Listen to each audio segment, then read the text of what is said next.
Kitchen মেকওভারের second series নিয়ে আমি কিন্তু রেডি। ফার্স্ট সিরিজে আমি শেয়ার করেছি কী করে আমাদের রান্নাঘরটা মডিউলার করা হলো আর রান্নাঘরে কী কী আমরা নতুন করে লাগিয়েছি।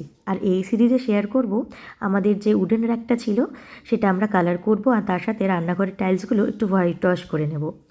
আর এখানে আমি সেই মতোই কাজ শুরু করে দিয়েছি। আপনারা গেস করুন তো কী কালার করা হয়েছে? একদম ঠিক ধরেছেন, আমার রান্নাঘরের থিম রেড আর হোয়াইটের মধ্যে, তাই উডেন র্যাকটাও আমি রেড কালারই করেছি। আর তারপরে রান্নাঘরটার নিউ লুকটা দেখতে কেমন লাগছে অবশ্যই কমেন্টে লিখে জানাবেন। আর তার সাথে রান্নাঘরে আমি নতুন নতুন কী কী রান্না করব সেগুলো সব আপনাদের সাথে শেয়ার করব। আর এবার দেখুন গোটা রান্নাঘরের লুকটা সুন্দর লাগছে তো? ভালো লাগলে অবশ্যই কমেন্টে লিখে জানাবেন। আর একটা নতুন মানি প্ল্যান্ট আমি এই রান্নাঘরে লাগিয়েছি আমার একটা টি পটের মধ্যে। এই টি পটটা আমার মানি প্ল্যান্টটা লাগানোর জন্য সঠিক মনে হলো। আর তারপরে রান্নাঘরটাকে নতুন করে সাজিয়ে নেব। আর এই রান্নাঘরে অনেক নতুন নতুন রেসিপি নিয়ে আপনাদের সাথে দেখা হবে। বাই।